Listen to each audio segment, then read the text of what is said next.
We have to find somebody that'll work with us that has dealt in the dirtiest of dirty business. We're losing.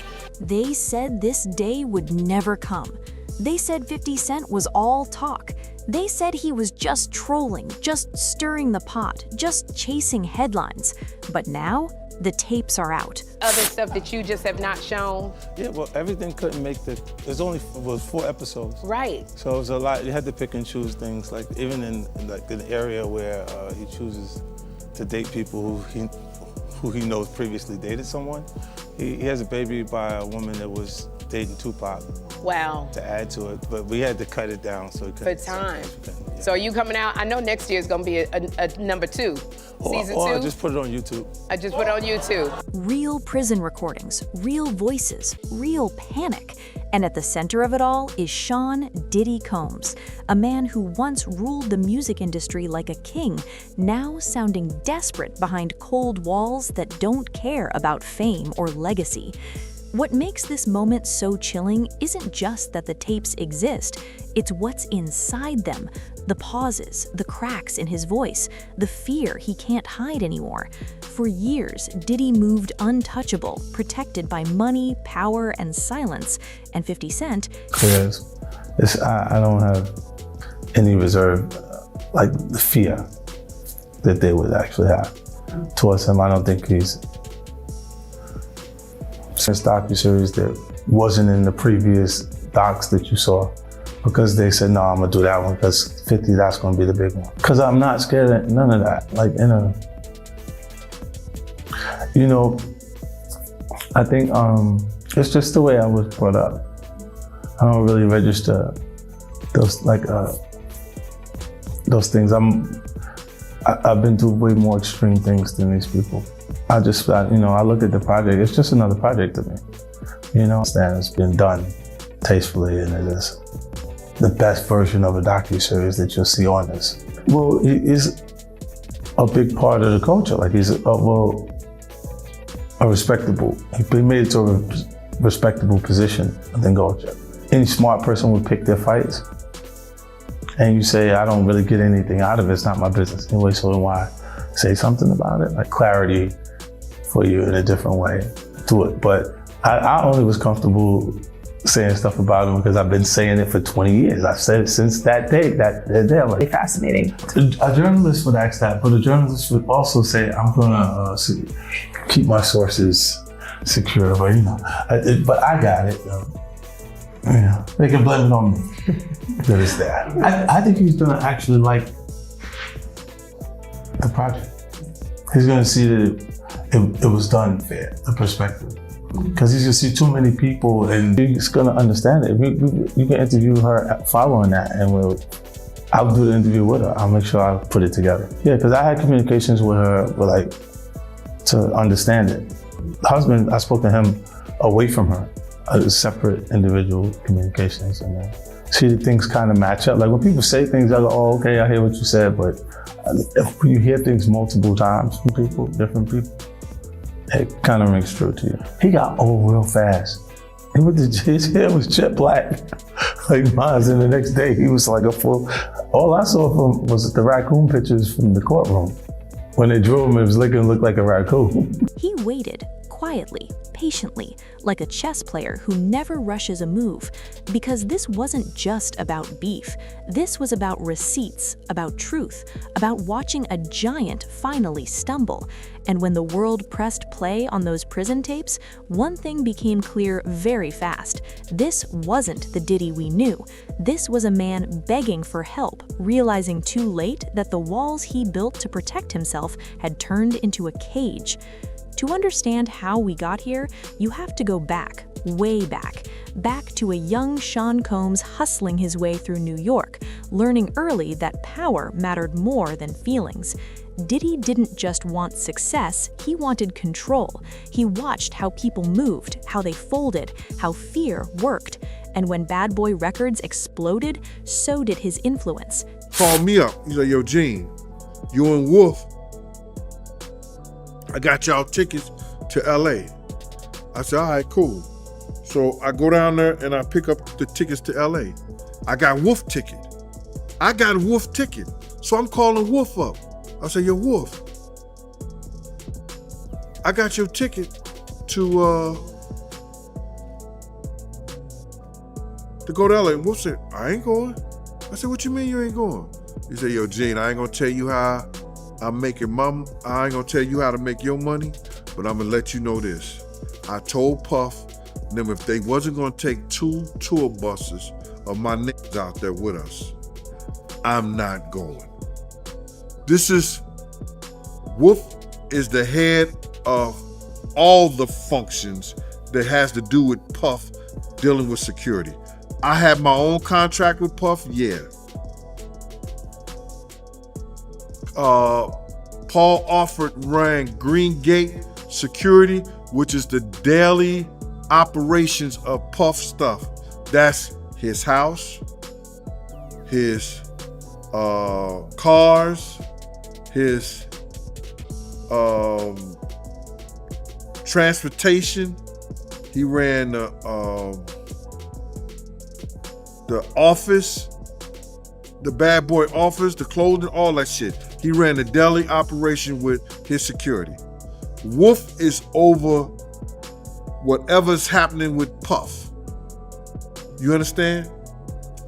Wolf tells Puff them and tell Kirksborough them, no, if y'all not going out there right, nobody should go out there at all. Wolf did not and was not going anywhere that had to do with California.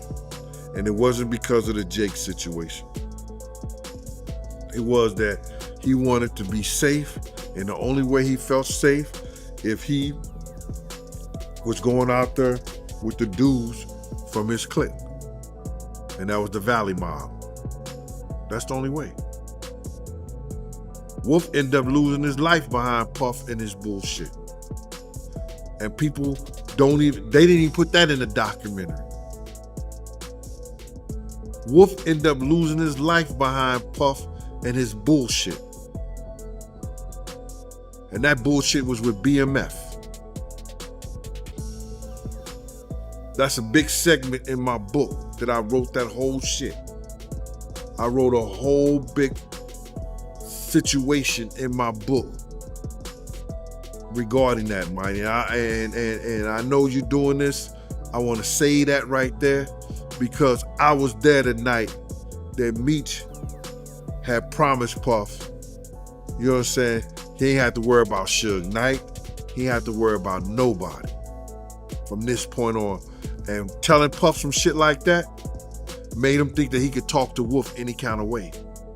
Because if anybody knew, BMF was powerful back then. They had dudes from everywhere. And Meech telling him he ain't have to worry about nobody no more. It made Puff think that he could tell Wolf that he didn't need Wolf no more. And one thing led to the next. Artists trusted him, fans worshipped him, executives feared him, and behind the scenes, whispers started long before today. Stories of intimidation, of contracts that trapped people, of artists who felt drained instead of developed. But every time someone spoke up, the machine rolled over them. Careers stalled, doors closed. Suddenly, the story disappeared. He was recording because he thought he was about to beat the case. So he wanted to do a Netflix documentary. Didn't pay the guy, and then 50 got all 140 hours of footage of secret Diddy tactics. Well, there's a guy named Neil who was mentioned in the court, works right up under Diddy, was organizing everything. Allegedly, they are saying that he is on video, film, tampering with witnesses, giving out addresses, offering money, bribing, we'll pay for your lawyers, all kind of shit that could be counted as witness tampering, obstruction of justice. And 50 of all people has his hands on this footage. And I'm hearing that this could implicate Diddy's lawyers in some bullshit. They could be charged. This shit is getting wild. And I'm hearing that this 50 Cent documentary is just the fucking tip of the iceberg. This guy in this video said one specific name, and it was Neil, and it automatically made me think of Neil Dominique. Everything that we just covered the other day that came out from Diddy's former chef, Jordan, who was going to be a witness testifying against Diddy in the criminal trial. You remember she just took to her Instagram calling out Neil Dominique, saying that he was basically the one to give Diddy information that she was testifying to the grand jury. She has been claiming for a while when she testified to this grand jury on April 2nd of 2024, just 2 weeks later, Diddy's attorney would text her saying, "Dear Chef Jordan, this is Aaron Dyer. I'm Sean Combs' attorney. I left you a voicemail last week, but wanted to follow up. I have been told you have been contacted by law enforcement and might want an attorney to represent you." So that man in this video was basically saying that 50 Cent has video footage of Diddy talking to these people and setting this up to go after. Diddy mastered the art of surviving scandal, from lawsuits to public fights to tragic deaths that always seemed to circle his orbit. He walked away clean, or at least that's how it looked. She witnessed, and she's saying that she witnessed a gangbang, which actually we know it as called a train. And she worked on the album, The Train to Paris. And like I heard one of the YouTube, it could be Tistel, say that we didn't know what the train to Paris meant. But now we know that the train of Paris was a train in Scotland, according to Dawn. It wasn't a train in Paris, it was a train in Scotland. Now, only time I ever witnessed Puff doing something is when 2 guys and 2 girls will go in the room. And that was just regular. And however they did it, whatever they did, that was their business. But he gotten bold enough, whereas that he would do that in front of Dawn and other people at a poolside in Scotland. You sure it was Scotland, man? Yeah, that's what she said, man. Scotland, Arizona, but not Scotland, the country. Nah, she talking about the country, man. Wow. I just think that, you know, man, you gotta go back to the drugs and the alcohol, man. The drugs and the alcohol, man. And those things that make you do strange things. And for somebody to,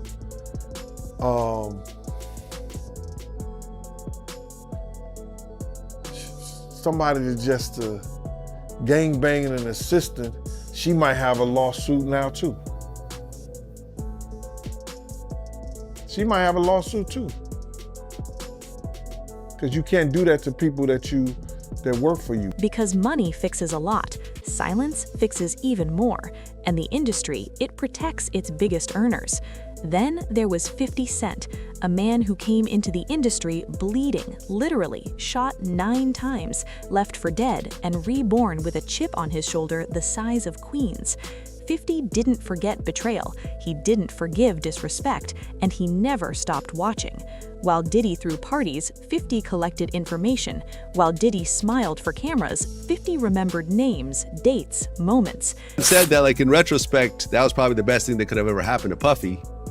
By Zip stealing the money, now Puffy isn't connected to that shit. Or else it would have been like a murder for hire or something, you know what I'm saying? The FBI said it was just Zip. So the FBI told you the he same was thing? a dirty motherfucker, yeah.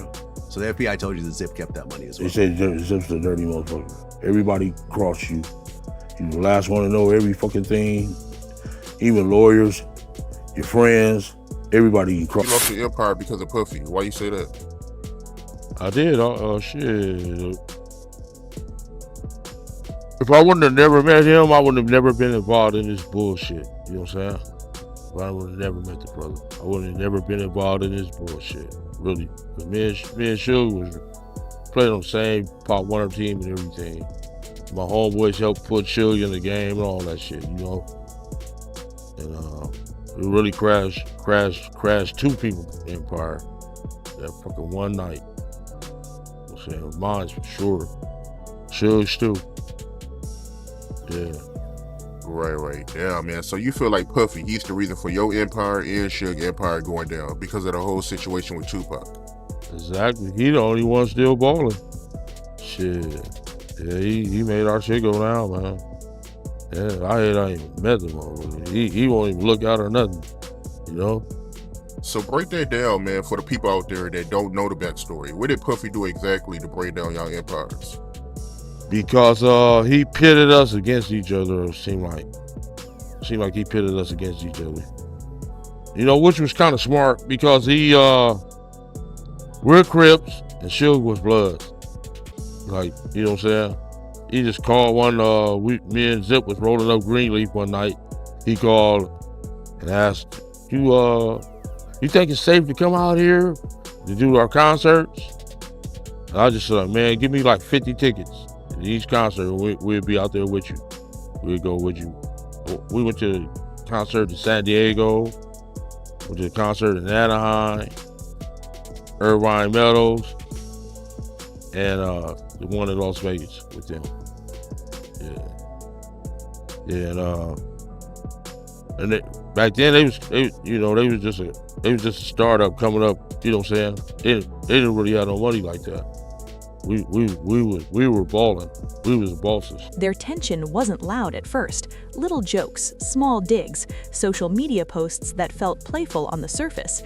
But underneath, there was something darker. 50 didn't mock Diddy because it was funny. He mocked him because he knew something. And the closer Diddy got to trouble, the quieter 50 became. That's when you should worry. Because the main story didn't explode all at once. It crept out. Garagos, who is my co-host on Two Angry Men, he's represented Diddy for years. And his daughter is part of the Agnifilo defense team. And he was involved in all of this. So in this past weekend's podcast, I pushed him to find out how Agnifilo really feels here. And Mark kind of skirted it some, but I think you get the sense. Diddy knew that Mark was being recorded, but Diddy didn't tell Mark. Does Mark feel betrayed by Diddy? I've not talked to Mark about it. What do you think? Would feel. What do you think? think? I will tell you I'll just tell you, if it was me, I would be more than a little upset. I was more than a little upset when the client didn't know and I was being recorded. I mean, there was a while there where I was meeting clients under bridges, freeway bridges, because I was PTSD over it. So I think, as a lawyer, it is one of the most inviolate oaths that you take to protect the client confidentiality and the client privilege. So I don't know, I haven't talked to Mark, but if I were Mark, I would be out of my head. Out of my head. It's incredible. Diddy did two things here. Number one, he betrayed Mark Agnifilo, who, to your point, did so much for him. Obviously, without Mark Agnifilo, may very well be spending the rest of his life in prison. The second thing that he did is, by having a third party that's privy to the conversation, the videographer in this case standing there, there's no privilege, right? Diddy waived that entire privilege. Now, it didn't end up backfiring because it seems nobody knew about it until the end of trial, and what are you gonna do at this point?